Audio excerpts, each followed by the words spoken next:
Saludos respetuosos, apreciados colegas en el Ministerio del Reino. La gracia y la paz de nuestro Dios sea con cada uno de nosotros en esta ocasión. Es un verdadero privilegio para mí, Jorge Eliezer Navarrete, poder compartir este encuentro de aprendizaje en comunidad con todos ustedes. Es mi deseo que el tiempo que estemos juntos sea de verdadera edificación y crecimiento bajo la sombra de la palabra de nuestro Dios.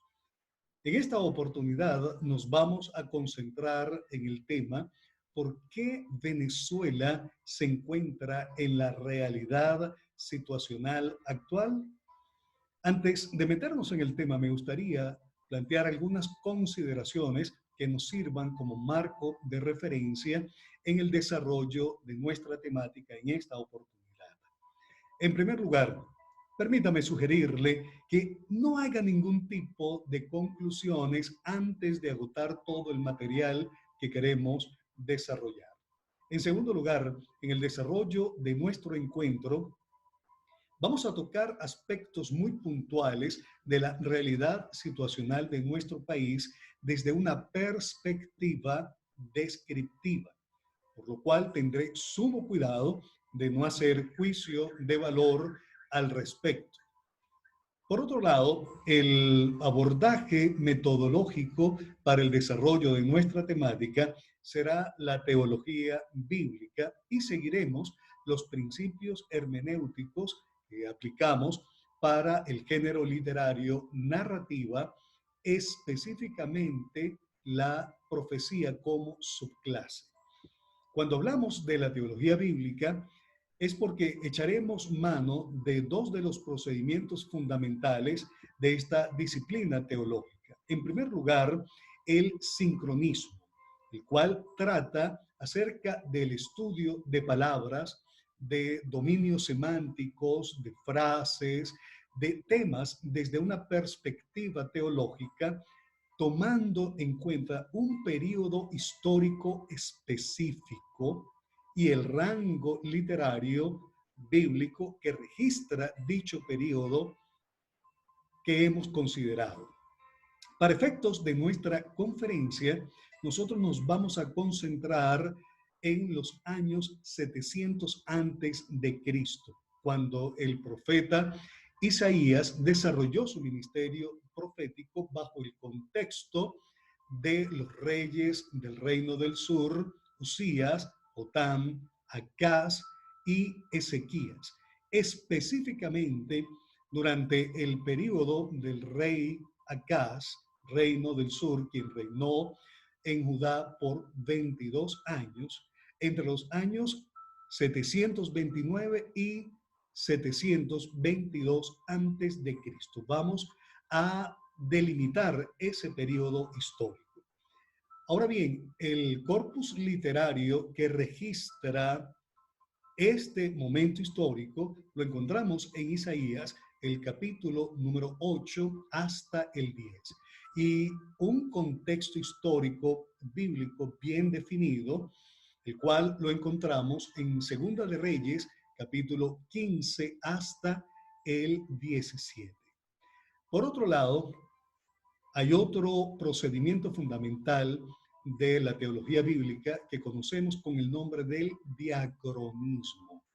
El diacronismo consiste en la movilización de un periodo histórico a otro periodo histórico y considerar el rango literario o corpus literario que registra el nuevo periodo histórico. En nuestra presentación del día de hoy haremos una movilización del periodo histórico cuando el profeta Isaías anunció la caída del reino del norte, como lo dije, desde el 729 hasta el 722, nos movilizaremos al periodo histórico cuando el rey Nabucodonosor, rey de Babilonia, emprendió una gesta de conquista del reino del sur en Jerusalén y durante un periodo de 10 años trasladó a 10.000 judíos a la capital del imperio babilonio. Este momento histórico al cual nos movilizamos, allí aplicamos este procedimiento de la teología bíblica que recibe el nombre de diacronismo. Así que el rango literario que registra este nuevo periodo histórico en el 606 antes de Cristo hasta el 538 antes de Cristo, que fue el periodo del cautiverio babilonio, lo encontramos registrado en el profeta Jeremías a partir del capítulo 39 en adelante, aunque hay alusiones a la predicción profética por parte de Jeremías de este evento, aún desde el capítulo 25. Pero también leeremos acerca del profeta Habacuc, que es una profecía muy corta, apenas de 3 capítulos, pero que es, digamos, el condensado de la profecía de Jeremías. Habacuc también anunció de forma profética que el reino del sur sería llevado a cautiverio por los caldeos, entiéndase, los babilonios. Y también encontramos, por supuesto, literatura que registra este momento histórico ya estando en Babilonia, como es el caso de Ezequiel y también Daniel. Pero básicamente nos estaremos refiriendo a Jeremías y Habacuc.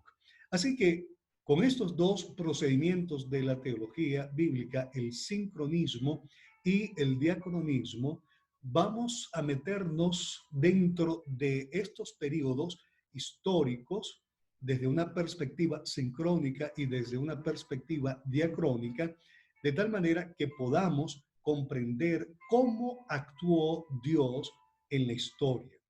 La idea que tiene Operación Unidad, que en este caso en medio nuestro está representado por nuestro querido hermano Fernando Castillo, es que este espacio no sea solamente para informar, sino también para compartir procedimientos metodológicos que nos ayuden a formarnos desde la perspectiva de la investigación bíblica y teológica. Por eso estoy siendo en cierta forma explícito en el abordaje metodológico para la conferencia que nos ocupa la atención en esta oportunidad.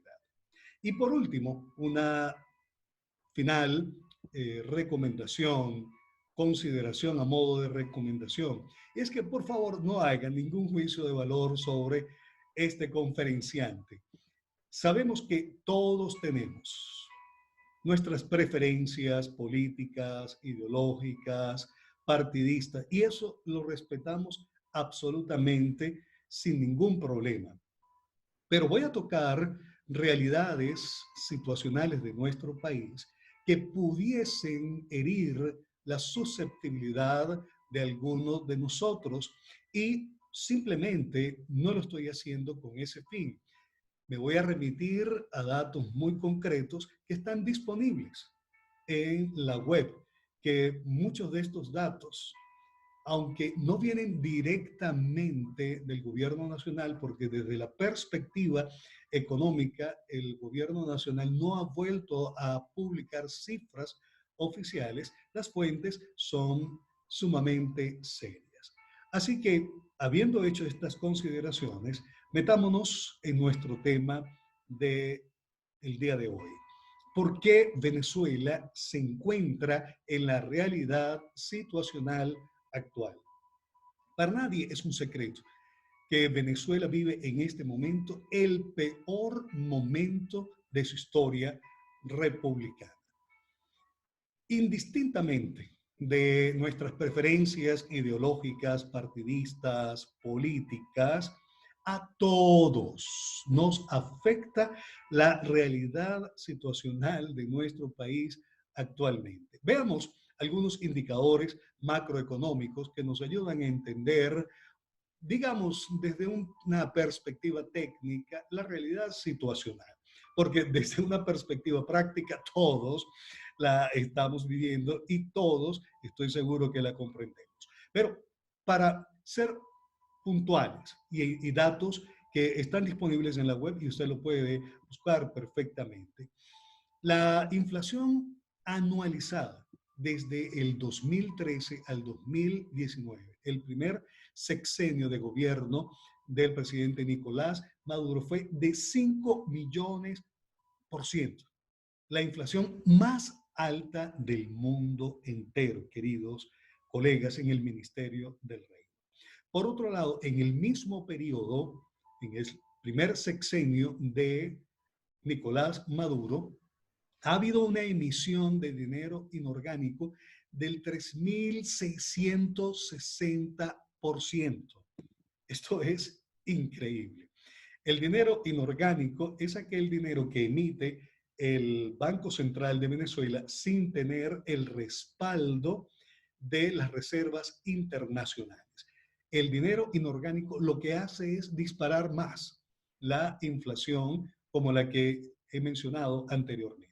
La cesta básica está en $164 según el CENTAS, que es el Centro de Documentación y Análisis para los Trabajadores. La escasez está alrededor del 80%. Y si usted consigue los productos, los consigue bachaqueados, a precios exorbitantes en realidad.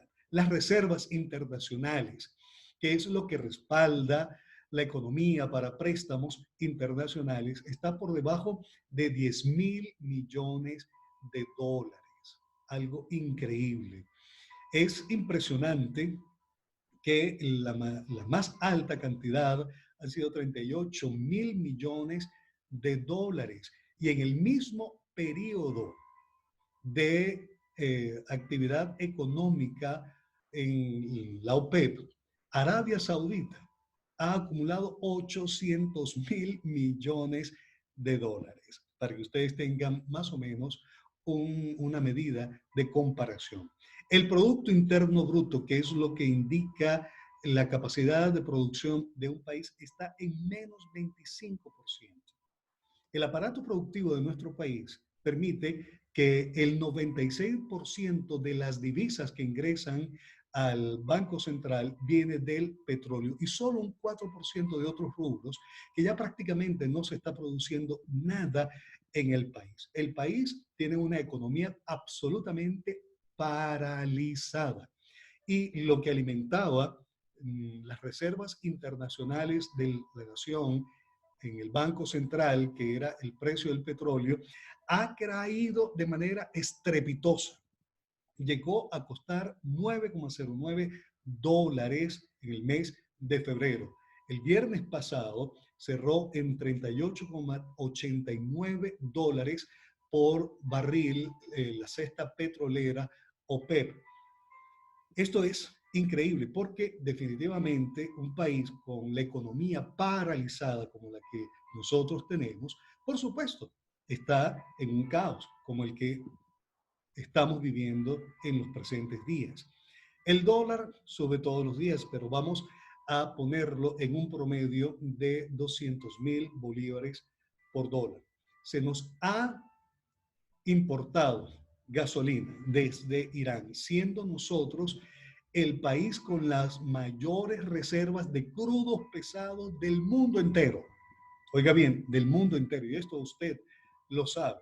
Y estamos importando gasolina de Irán. Anoche tuve que surtir gasolina, finalmente ocurrió el milagro de surtir gasolina.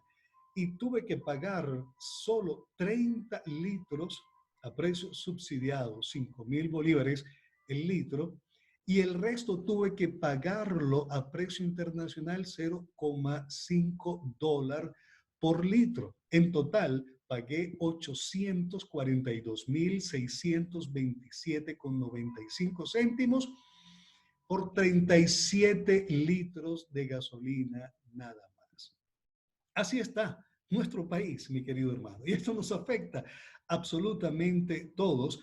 Y me río porque simplemente es la mejor actitud que podemos tener emocionalmente frente a la realidad de nuestra nación. No podemos enojarnos por esto. Simplemente debemos dar gracias a Dios por lo que está ocurriendo, pero también veremos algunas acciones que podemos tomar definitivamente frente a esta realidad.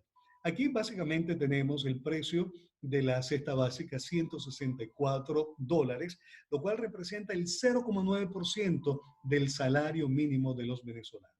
Esta gráfica lo que nos muestra, y quería presentársela para que veamos de forma visible cómo ha sido la caída de la variación del Producto Interno Bruto en Venezuela desde el año 2000 hasta el año 2019, menos 25%. Esto significa simplemente, mis queridos hermanos, que la economía de nuestro país está paralizada. Así que, siendo nosotros un país extremadamente rico, mi hermano, Dios derramó su gracia de riqueza natural sobre nuestro país de una manera increíble, como ningún otro país en América Latina.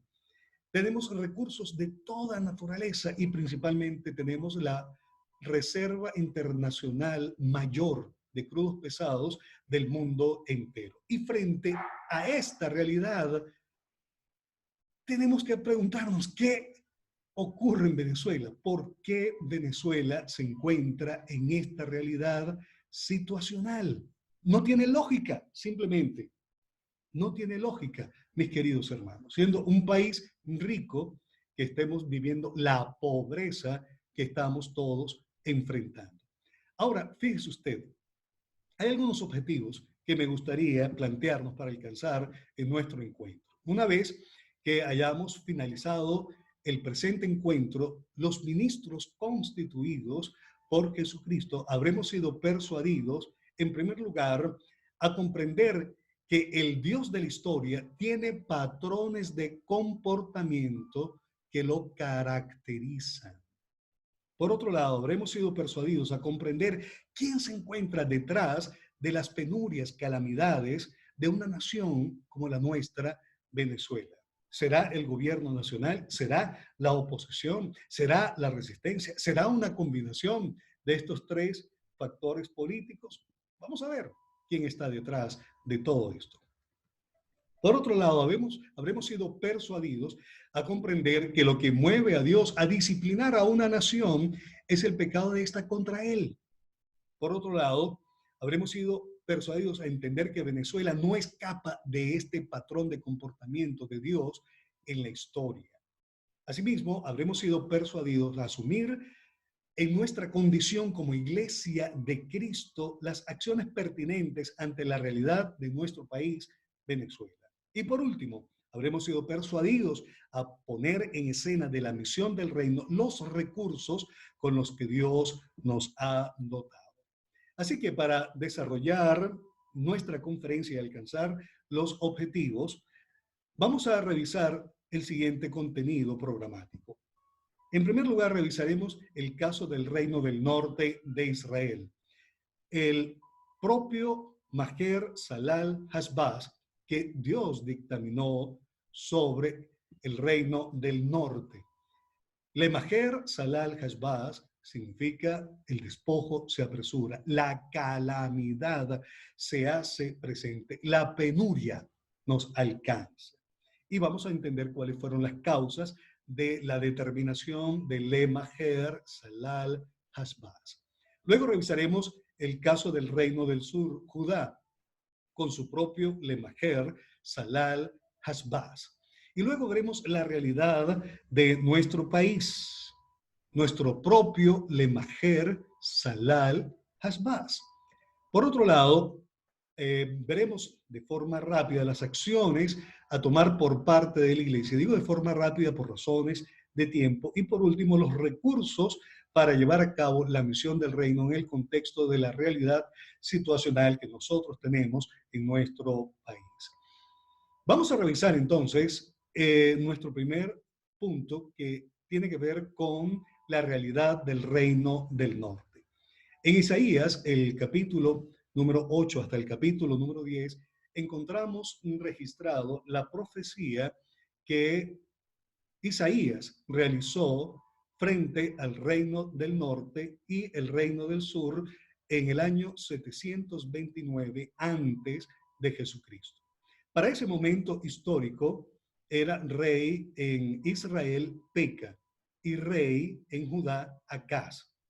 el rey de Israel, Peca, hizo una alianza internacional con el rey de Siria, que para el momento histórico era Resín, para llevar a cabo una conspiración de tal manera que destruyeran al reino del sur, es decir, Judá.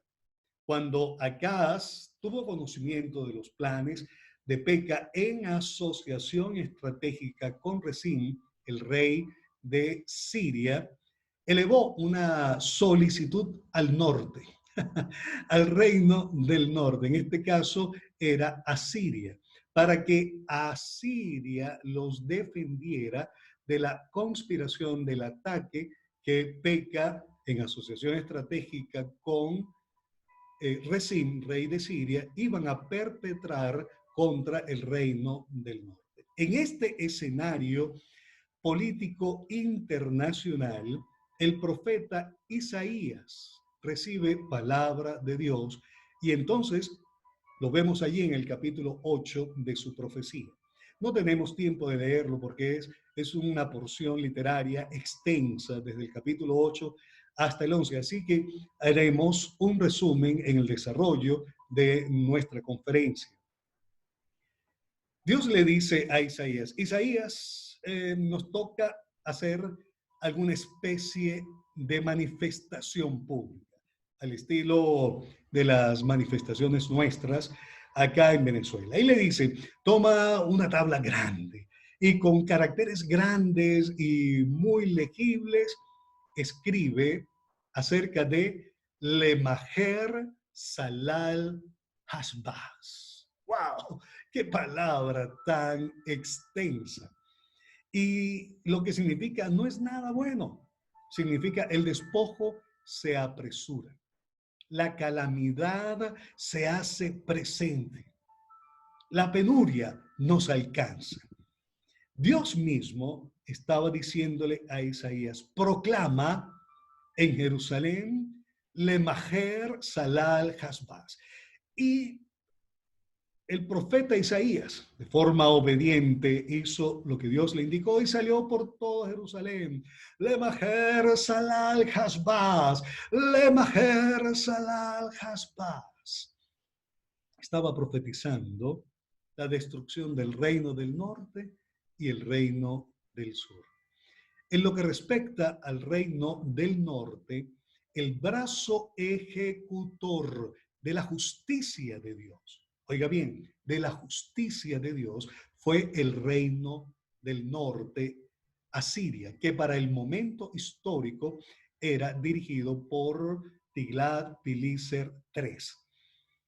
El reino del norte, cuya capital era Nínive, llevó una gesta de ataque contra el reino del norte, en el momento histórico Peca, y hacia Siria también, que tenía alianza, le estaba dando respaldo al reino del norte. Esto ocurrió en el 729 antes de Cristo. Luego, en un periodo de 5 años, en el 722, por mano de Salmanasar, se llevó a cabo la destrucción completa, la dispersión del reino del norte. Para este momento histórico, la tribu de Neftalí fue llevada cautiva completa a Nínive, la capital del imperio asirio. Como podemos ver, el reino del norte desapareció prácticamente, y lo vemos en la historia de Israel, que simple y llanamente el cronista, por ejemplo, se dedicó exclusivamente a registrar la historia del pueblo de Judá, del reino del sur. Para este momento histórico, cuando se dispersan las 10 tribus del reino del norte, es de donde emerge lo que conocemos en el Nuevo Testamento como los samaritanos, entendiendo que Samaria era la capital del reino del norte. Así que Lemaher Salal Hashbaz fue un proceso disciplinario que Dios dictaminó sobre el reino del norte, Israel. Si usted lee la profecía desde el capítulo 8 hasta el capítulo 10, Dios mismo le dice al reino del norte, mira, no digan que ustedes tienen mala suerte, no digan que es que las circunstancias no los favorecen, no, simple y llanamente yo, Jehová, envío Lemajer, Salal, Hashbaz. Quien determinó esta acción disciplinaria sobre el reino del norte fue precisamente Dios. Ahora, cuando revisamos el contexto histórico de esta profecía de Isaías, en el capítulo 8 al 10, que es precisamente Segunda de Reyes, el capítulo 15 al 17, específicamente en el capítulo 17, podemos ver las causas por las cuales Dios determinó Lemajer, Salal, Hashbaz.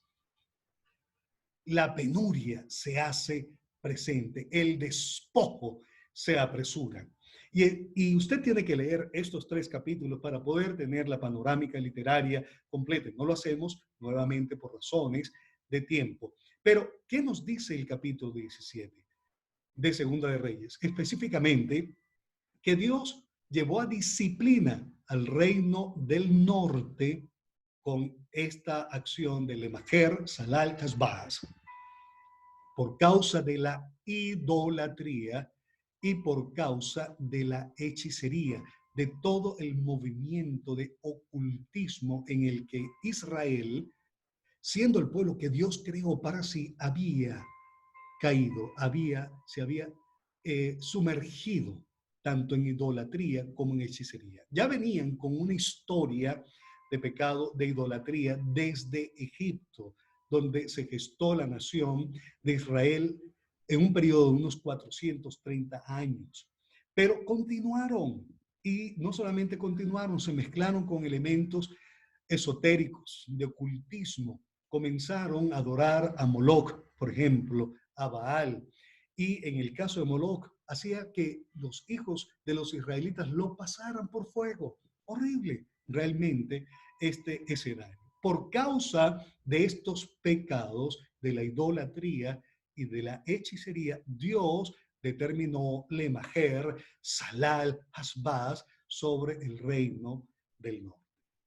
Ahora veamos el reino del sur. En el reino del sur, entonces, hacemos una movilización de periodo histórico. Estamos ahorita haciendo diacronismo y nos ubicamos en el año 606 antes de Jesucristo, imperio de Babilonia dirigido por Nabucodonosor. Él emprendió una gesta de conquista de Jerusalén y en un periodo de 10 años, desde el 606 en adelante, trasladó a 10.000 judíos a la capital del imperio babilonio. El reino del sur, para el momento histórico, tenía como rey a Sedequías y se llevó a cabo la destrucción de Jerusalén. Dios propinó un Majer Salal Hashbaz particular para el reino del sur. Y el brazo ejecutor de la justicia de Dios, insisto nuevamente, el brazo ejecutor de la justicia de Dios fue en ese momento histórico el imperio babilonio por mano de Nabucodonosor.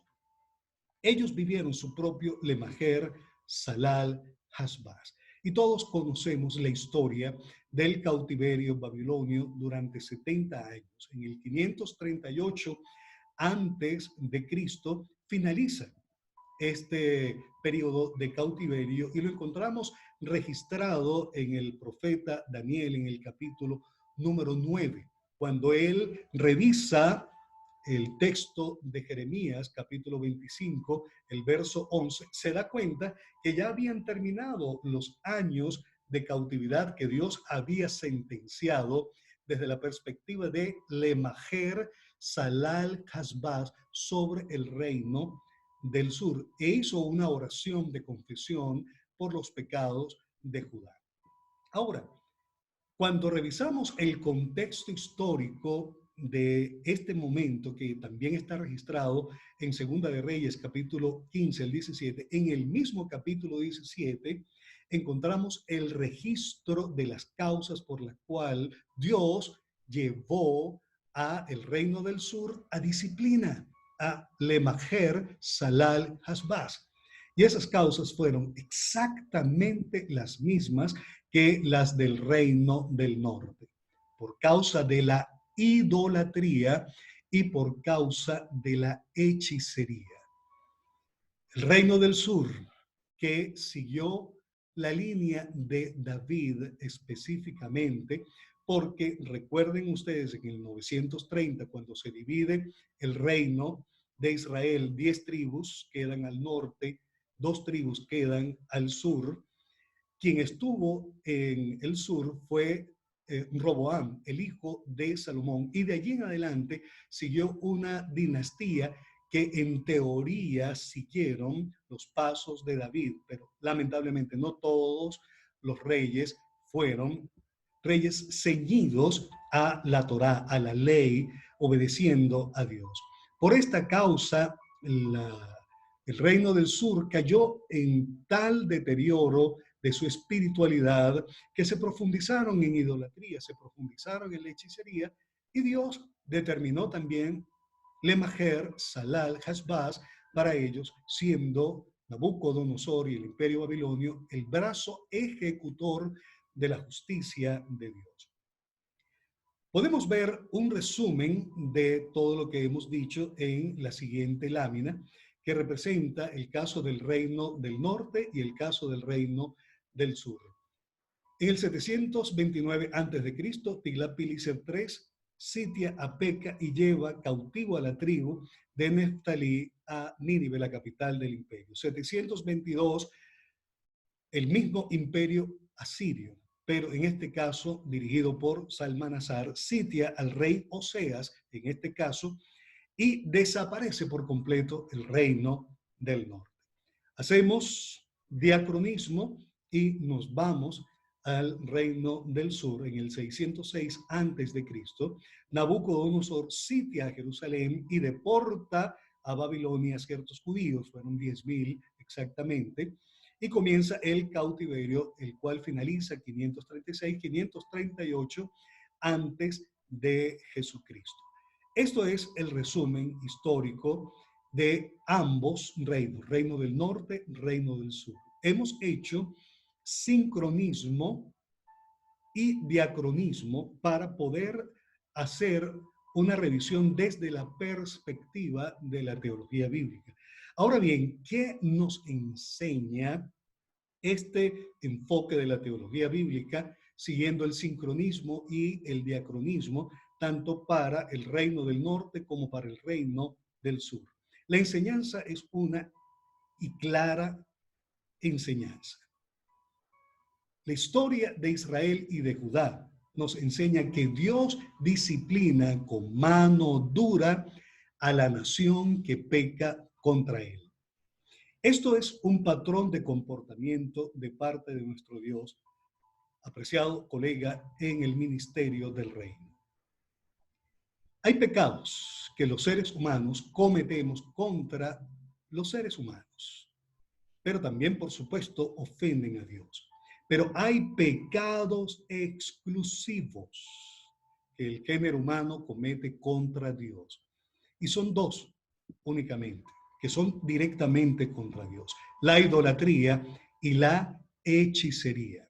Cuando un ser humano incurre en uno o en ambos pecados contra Dios, no afecta a su congénere, no. Esto afecta directamente a Dios. En tanto que, si usted con la corrupción administrativa, por ejemplo, que campea en nuestra nación, peca no solamente contra el prójimo, sino que peca también contra Dios. Pero estos dos pecados, idolatría e hechicería, son pecados exclusivos del género humano contra Dios. Estos dos pecados, queridos hermanos, usted lo sabe, son los dos pecados que desencajan a Dios. Y esto le sonará extraño y pido perdón por esto, pero es la verdad. Recuerde lo que Dios le dice a Israel a través de Moisés en Éxodo, el capítulo número 20, en el contexto de lo que conocemos como los 10 mandamientos. Le dice, oye Israel, yo soy Jehová tu Dios, que te sacó de la tierra de Egipto. No tendrás dioses ajenos delante de mí, ni te harás imagen de lo que está arriba en el cielo, abajo en la tierra, ni en las aguas debajo de la tierra. No te inclinarás ante estas estatuas, ni las honrarás. Oiga lo que dice, porque yo soy Jehová tu Dios, fuerte y celoso, que visito la maldad de los padres sobre los hijos hasta la tercera y cuarta generación de los que me aborrecen. Dios mismo se muestra en la historia de la redención con un acto de palabra, como el que hemos dicho, que Él es fuerte y celoso. Esto de la idolatría y la hechicería, eso es lo único que mueve a Dios a celos. Es lo único que lo mueve a ira. Y necesitamos comprender esto, mis queridos hermanos. Por eso, el caso del reino del norte y el caso del reino del sur nos enseñan que Dios disciplina con mano dura a la nación que peca contra él. Y Venezuela, mi querido colega en el Ministerio del Reino, no escapa de este patrón de comportamiento de parte de nuestro Dios. Nuestra Venezuela vive su propio Lemajer Salal Hasbaz. Es decir, Venezuela vive su propio proceso disciplinario que viene de la mano de Dios. Óigame bien, esta realidad situacional que estamos viviendo, que he descrito al principio de este encuentro, no es gratis. Es cierto, es muy cierto que ha habido una corrupción administrativa en la Cuarta República, en la Quinta República, y si llegamos a tener una Sexta República, también habrá corrupción administrativa, porque no depende del modelo socioeconómico, no depende del modelo ideológico, depende básicamente de la crisis de valores del ser humano, crisis de integridad, crisis de honestidad. Y esto, por supuesto, ha llevado al país a condiciones en las que nosotros nos encontramos. Sin embargo, cuando revisamos un poco de forma exhaustiva la realidad de nuestro país, podemos entender que los gobiernos que han estado presentes dirigiendo nuestra nación, si bien es cierto que han incurrido en políticas económicas desacertadas, si es cierto que han incurrido en corrupción y que todo esto ha contribuido a la realidad situacional en la que nos encontramos actualmente, de alguna forma ha sido el brazo ejecutor de la justicia de Dios. Dios se mueve en la historia de una manera que a nosotros nos cuesta entenderla, pero es así. Dios es celoso y tenemos que admitirlo, tenemos que aceptarlo. Dios es movido a ira a causa de la idolatría, a causa de la hechicería, y eso no lo podemos cambiar. Y esto mueve a Dios a llevar a las naciones que pecan contra Él con la idolatría y la hechicería a procesos disciplinarios. Y Él utiliza brazos ejecutores de su justicia. ¿Cuál es la realidad de Venezuela, mis queridos hermanos? Es simple. Nosotros tenemos una historia de idolatría enquistada en nuestra nación. Mire, tenemos una patrona sobre nuestro país, la Virgen de Coromoto. Y cada estado tiene su propio patrono, tiene su propio ídolo al que le rinden culto, al que le rinden adoración. En Venezuela, cualquier venezolano que profesa la religión católico romana, simple y llanamente es alguien que tiene un corazón inclinado hacia la idolatría. Y eso necesitamos entenderlo y aceptarlo. Por otro lado, Venezuela es un país que está inmerso en la hechicería. Desde años, décadas atrás, nosotros en Venezuela tenemos una diosa, usted la conoce, María Lionza. Tiene su altar en Sorte, en el estado Yaracuy. Y vienen de todas partes de Venezuela a este lugar.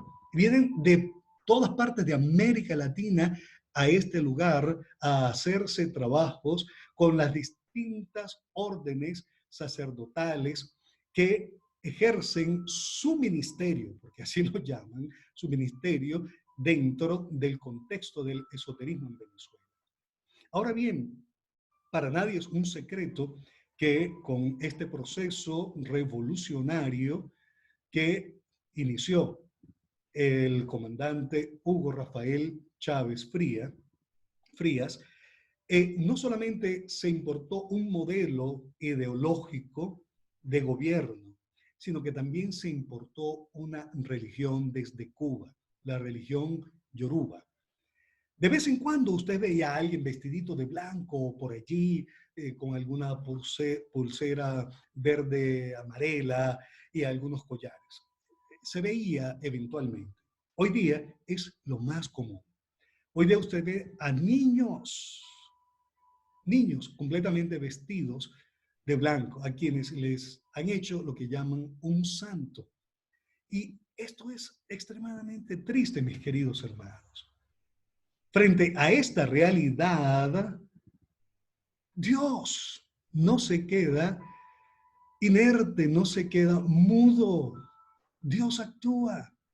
Dios es movido a celos, Dios es movido a ira y ha traído a Venezuela nuestro propio Lemajer Salal Hasbaz. Que estoy exculpando a los gobiernos de la Cuarta República y de la Quinta República de la realidad. No, no lo estoy haciendo. Porque así como en el Reino del Norte el brazo ejecutor de la justicia de Dios fue Asiria y el brazo ejecutor para Lemajer Salal Hasbaz en el Reino del Sur fue Nabucodonosor, y Dios determinó también juicio sobre Asiria y determinó también juicio sobre Babilonia. También en el patrón de comportamiento de Dios, Dios determina juicio sobre el brazo ejecutor que está detrás, que está llevando a cabo Lemajer Salal Hasbaz en nuestro país. Nosotros necesitamos tener claridad en esto, mis queridos hermanos. Hay un brazo ejecutor, eso no lo podemos negar. Pero quien está detrás de ese brazo ejecutor que lleva a cabo Lemajer Salal Hasbaz es Dios, no es otro. Así que si nosotros decimos, no, es que es el gobierno nacional por ese modelo ideológico trasnochado, desgastado. No, no, no, no, no. Eso es la oposición, la ultraderecha venezolana que está haciendo una guerra económica. El dólar paralelo, bueno, ya ahorita mismo el dólar oficial está por encima del dólar paralelo. Esto es increíble, esto es único en la historia de Venezuela en cuanto al dólar paralelo. Ya fue superado por el dólar del Banco Central de Venezuela. Pero otros podrán decir, no, esa es la resistencia. Eso es María Corina Machado, quien está detrás de todo esto. También otros políticos como los que están fuera de la nación en estos momentos que tienen una mentalidad radical. ¿Qué sé yo? Cualquiera podría responsabilizar a todos estos tres grupos y la combinación de las acciones de estos tres sectores, factores que hacen vida política en nuestra nación, desde dentro y desde afuera también. Pero tenemos que reconocer, mis hermanos, que ellos son simple y llanamente brazos ejecutores de la justicia de Dios. Quien realmente se encuentra detrás de la realidad situacional del país es Dios, quien no tolera, no lo tolera, mi querido hermano, la idolatría y la hechicería. Veamos algunas imágenes, simplemente voy a pasar rápido para que veamos los distintos patrones que tienen los estados que conforman nuestra Venezuela. Aquí está María Leonza, desde el punto de vista esotérico, y seguimos con santería. Ahora mire, aquí tenemos un caso increíble. Y esto entra dentro de lo que se conoce con el culto a la personalidad. Y le recomiendo que pueda ver el video de una conferencia que di al respecto, el culto a la personalidad. El presidente Hugo Rafael Chávez Fría, ya difunto, una vez que murió, parte del chavismo migró hacia un movimiento religioso. Y podemos hablar del chavismo como movimiento religioso. Y observen, hay altares dedicados al expresidente Chávez. Hay bustos dedicados al expresidente Chávez. Pero lo que más es álgido en todo este escenario de parte del chavismo que migró hacia un movimiento religioso es lo que conocemos como el nombre del Chávez nuestro. Mire, aquí se lo tengo. Chávez nuestro, que estás en el cielo, en la tierra, en el mar, en nosotros. Santificado sea tu nombre. Vénganos a nosotros para llevarte a los pueblos de aquí y de allá. Danos hoy tu luz para que nos guíe cada día. No nos dejes caer en la tentación del capitalismo. Líbranos de la maldad, de la oligarquía, del delito, del contrabando, porque de nosotros y nosotras es la patria, la paz y la vida por los siglos de los siglos. Amén. ¡Viva Chávez! ¡Wow! Hermanos, Dios no tolera esto. Nosotros hemos vivido el culto a la personalidad en su máxima expresión. Le invito a que vea esta conferencia que está en YouTube. Busque allí culto a la personalidad, Jorge Eliezer Navarrete, y allí va a encontrar esta conferencia. Tristemente, un movimiento político que tiene todo el derecho de emerger en la nación democrática que ha sido nuestra patria Venezuela. Migró a un movimiento religioso, algunos de ellos, por supuesto, no todos, pero una gran parte de quienes seguían al presidente Chávez migraron a este movimiento religioso, al punto de elevar a Chávez a la posición de Dios. Esto, hermano, Dios no lo tolera, simple y llanamente. Yo respeto absolutamente la tendencia política e ideológica partidista de cada quien, pero estos son hechos públicos y notorios en nuestro país, Venezuela, y no podemos negarlo. Y detrás de esto, simplemente lo que ha venido es juicio sobre nuestra nación. Detrás de esto, lo que ha venido simple y llanamente es una acción disciplinaria de Dios, que en el contexto histórico de Isaías, capítulo 8 al 10, Dios mismo lo llamó Lemajer Salal Hasbaz. Y estamos utilizando simplemente la expresión como un recurso para identificar el proceso que vive nuestro país actualmente, mi querido colega, en el Ministerio del Reino. No podemos ignorar que Venezuela se encuentra sumida en la idolatría y toda una cantidad de expresiones del mundo esotérico, como estamos viendo en estas imágenes. Y nosotros, como Iglesia de Jesucristo, necesitamos preguntarnos entonces, ¿qué hacer frente a esta realidad? Bueno, permítame sugerir un camino. En primer lugar, creo que como iglesia nosotros necesitamos arrepentirnos. Hay dos momentos históricos registrados en la Escritura. Uno es cuando Nehemías recibe el informe de Hanani de la destrucción en la que se encontraba Jerusalén posterior a el cautiverio babilonio. Y Nehemías se ve movido a realizar un ayuno y a orar delante de Dios, pero ¿en qué consistió la oración de Nehemías?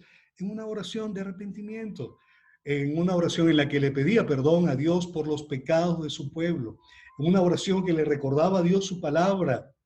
Si pecábamos, nos esparcirías por las naciones, pero si nos arrepentíamos, nos regresarías a nuestra nación.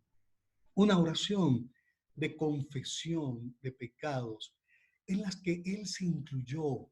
Él no se excluyó. Esto es algo interesante.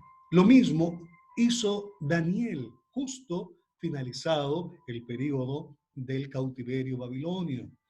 Revisa en el libro del profeta Jeremías cuántos eran los años de cautiverio. Se da cuenta que en Jeremías 25:11 dice que son 70 años. ¿Qué hizo? Oró. Se arrepintió, pidió perdón por los pecados de su pueblo y se incluyó también. Y le recordó a Dios, igual que Nehemías, la palabra que había dado a Moisés en Deuteronomio capítulo 28. Yo creo que una primera acción, y allí tenemos que involucrarnos todos como iglesia, indistintamente si usted es afecto al proceso revolucionario o no, independientemente si usted es afecto a la Cuarta República y a los partidos, íconos de ese momento histórico en nuestro país, independientemente si usted favorece la resistencia en nuestro país y Oscar Pérez era su ídolo. Indistintamente de eso, yo respeto absolutamente la perspectiva de cada quien, su posición, sus preferencias ideológicas, partidistas, políticas. Usted como hijo de Dios, al igual que yo, necesitamos arrepentirnos. Necesitamos pedir perdón a Dios por los pecados de nuestra Venezuela. Y eso tiene que ser de manera multitudinaria, de manera masiva. Tenemos que orar. Mañana tenemos una vigilia.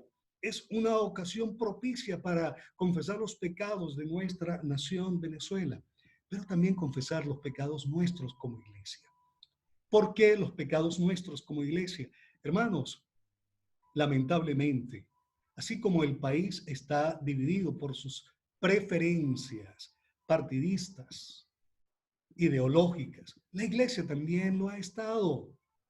Hay sectores absolutamente identificados, cuadrados, con el proceso revolucionario. Usted lo sabe. Y que defienden a ultranza, que son acríticos a esta realidad nacional, simplemente porque se identifican con este proceso revolucionario político. Vuelvo y repito, yo respeto esto, pero cuando mis valores cristianos se ven comprometidos por una preferencia política partidista, ideológica, yo estoy pecando delante de Dios y debo arrepentirme.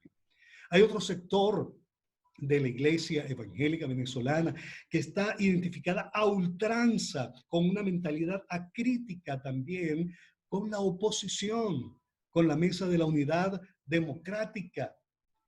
Y no ven nada malo. No podemos caer en esto, mis queridos hermanos. Otros identificados con la resistencia.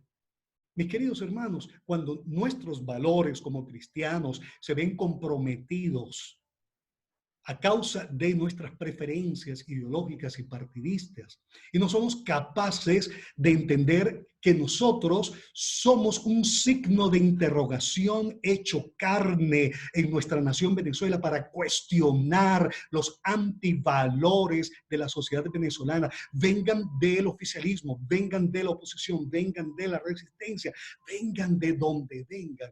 Cuando nosotros olvidamos que ese es nuestro rol, sal de la tierra, luz del mundo, yo lo resumo en este signo de interrogación hecho carne que cuestiona los antivalores de la sociedad. Cuando miramos esto, estamos pecando, queridos hermanos. Estamos simplemente negando nuestra naturaleza. Y esto requiere que nosotros nos arrepintamos realmente. Por otro lado, necesitamos asumir una acción sacerdotal, como lo hizo Nehemías, como lo hizo el profeta Daniel. Necesitamos presentarnos delante de Dios como sacerdotes, intercesores ante Dios y Venezuela para orar en favor de nuestra nación. Tenemos que asumir una acción profética. No es acción profética, predictiva, todo esto ha sido de alguna manera tan mal manejado desde el punto de vista teológico que nos ha llevado a confusiones terribles en nuestra nación. Profecías por aquí, profecías por allá. Escúcheme, hermano, una realidad literaria que existe en la escritura. El 70% de la actividad profética en el Antiguo Testamento estaba dirigida a la valoración ética moral del reino del norte, del reino del sur y de las naciones vecinas sobre la base de la ley de Moisés y sobre la base en particular del libro de Deuteronomio, que fue una relectura de la ley en el umbral de la conquista de la tierra de Canaán. Y solo el 30% de la actividad profética tenía una visión prospectiva. Y en esta visión prospectiva, básicamente dos campos. Número uno, el cautiverio babilonio y la dispersión del reino del norte. Y por otro lado, la predicción, el anuncio profético de la venida del reino y del Mesías. Estos son los dos campos predictivos, prospectivos de la profecía en el ejercicio de los profetas del Antiguo Testamento. Pero nosotros hemos volteado todo esto, le hemos dado una carga mayor a la actividad predictiva y entonces oímos profecías por aquí, oímos profecías por allá. Un momento, vamos a centrarnos en la perspectiva bíblica. Cuando hablo de una acción profética, es que nosotros como iglesia necesitamos levantar la voz profética en nuestro país para generar una valoración ético-moral de la realidad de nuestro país. Que esto va a generar persecución, claro que sí. Y no es nada nuevo. Jesús lo dijo, que por causa de él y del ministerio del reino, íbamos a sufrir persecución. Y una de las acciones a tomar, la número 5, es tener la disposición a sufrir persecución. Pero mientras nosotros nos mantengamos alineados a una posición ideológica, partidista, política, cualquiera sea esta, y no estemos levantando la voz profética de valoración de nuestra realidad situacional desde el punto de vista ético, moral, y denunciar el pecado de la idolatría, denunciar el pecado de la hechicería, denunciar el pecado de la corrupción administrativa, denunciar el pecado de la inmoralidad, denunciar el pecado del narcotráfico. Y pare usted de contar. Si nosotros no levantamos esta voz profética, hermanos, no estamos cumpliendo con nuestro rol en medio de nuestra nación Venezuela. No lo estamos haciendo. Y es de carácter imperativo que lo hagamos. Para esto necesitamos, por supuesto, la acción número 4, levantar un voluntariado. Hombres y mujeres valientes, aguerridos, investidos del poder del Espíritu y del poder de la palabra para enfrentar esta realidad situacional desde el punto de vista de la denuncia de los pecados de la nación contra Dios y contra el prójimo acá en Venezuela, y también el anuncio de la gracia redentora del Señor en la historia de la redención, el anuncio de la gracia transformadora de Dios en la vida del ser humano. Una sexta acción es precisamente alabar a Dios en medio de esta circunstancia, adorarlo. Recordemos la profecía de Habacuc que anunció el momento histórico cuando el pueblo de Judá sería llevado cautivo por los caldeos, es decir, los babilonios. Finalizando su profecía, él le dice a Dios, Dios, ya he escuchado tu palabra y la he entendido. Habacuc tenía un conflicto y le dice primero a Dios, como primera queja, Dios, mira este pueblo de Judá tan pecador, ¿cómo es posible que tú toleres esto? Y Dios le responde, hey Habacuc, tranquilo, toma la situación con calma, yo voy a disciplinar a esta nación y he escogido el brazo ejecutor de mi justicia a los caldeos. Y entonces Habacuc dice, pero Dios, ¿cómo se te ocurre? Un pueblo más cruel, más voraz que nosotros, tú lo vas a utilizar para castigar, traer disciplina a Judá. ¿Cómo se te ocurre, Dios? Y Dios le dice, tranquilo, Habacuc, toma la situación con calma, por favor. A los caldeos yo también les voy a dar su juicio disciplinario. Así que quédate tranquilo. Una vez que termina este diálogo entre Dios y Habacuc, en el capítulo 3 él dice, he escuchado tu palabra y ahora temo. Y él solamente le dice a Dios, Dios, acuérdate de tu misericordia en medio de la ira. Ahí está. Es una manera en la que podemos orar, pedir misericordia a Dios en medio de la ira de Él. Está clarito allí en el capítulo 3 de Habacuc, el verso 12 en adelante. Pero cuando llega al verso 17, Él estalla en adoración, Habacuc, y comienza a decir, aunque falte la higuera, el fruto de la vid, aunque no haya vacas, ovejas, aunque el precio del petróleo esté en $38,89, aunque el dólar esté en 200,000 bolívares, aunque la inflación acumulada en el primer sexenio de Nicolás Maduro haya alcanzado 5 millones por ciento, aunque las reservas internacionales estén por debajo de 10,000 millones de dólares, aunque la variación del Producto Interno Bruto ha llegado a menos 25%, aunque no esté entrando divisas a el Banco Central de Venezuela por causa de las caídas del precio del petróleo y la baja producción petrolera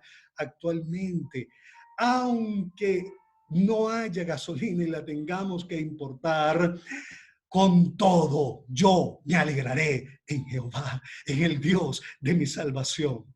Esto es tener una conciencia de quién es Dios y quién está detrás de esta realidad venezolana, mi querido hermano, mi querido colega en el ministerio de la palabra.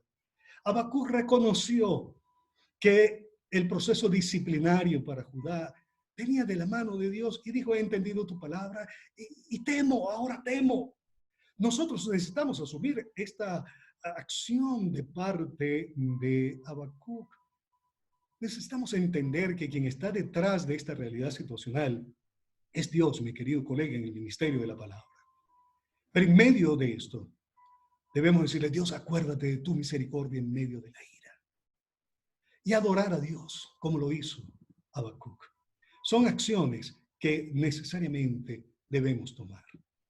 Mis queridos hermanos, por razones de tiempo, no voy a tocar el último tema de nuestra conferencia, pero voy a compartir con ustedes el material en el anexo que haré por nuestro grupo Caracas, Biblia y Teología. Pero espero que al usted recibir este material pueda revisar estas acciones que nosotros como iglesia debemos tomar y cuáles son los recursos con los que Dios nos ha dotado para llevar a cabo la misión del reino en nuestra realidad contextual actual. Amado consiervo, amado colega en el ministerio del reino, hay una realidad situacional terrible en nuestro país. Y la historia de Israel y de Judá nos enseña que Dios disciplina con mano dura a aquella nación que peca contra él. Esto es un hecho ineludible. No le demos más vuelta a esta situación. Los actores políticos son simples brazos ejecutores de la justicia de Dios, de sus acciones disciplinarias sobre nuestra Venezuela. Necesitamos entender esto y necesitamos aceptarlo. Yo sé que no es fácil aceptarlo y no estoy pidiendo que lo hagas de forma ipso facto, sino que analices lo que he planteado en este encuentro que hemos tenido de forma virtual. Que ores a Dios y que Dios hable a tu corazón también. Pero la realidad bíblico-teológica es una sola. Hay un patrón de comportamiento que Dios tiene en la historia y Él no varía. Él no varía su patrón de comportamiento, querido hermano, querido colega, en el ministerio del reino. Por lo tanto, nos queda es tomar las acciones que he propuesto. Seguramente hay otras y son todas bienvenidas en pro de la sanidad de nuestra tierra, Venezuela.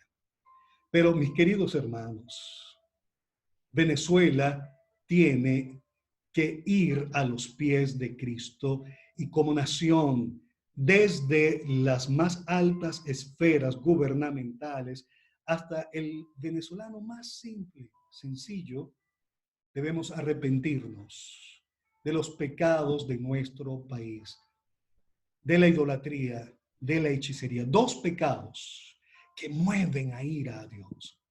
Dos pecados que mueven a celos a Dios y que son los que han movido a Dios para que Venezuela se encuentre en la realidad situacional en la que se encuentra. Permíteme hacer una oración para finalizar.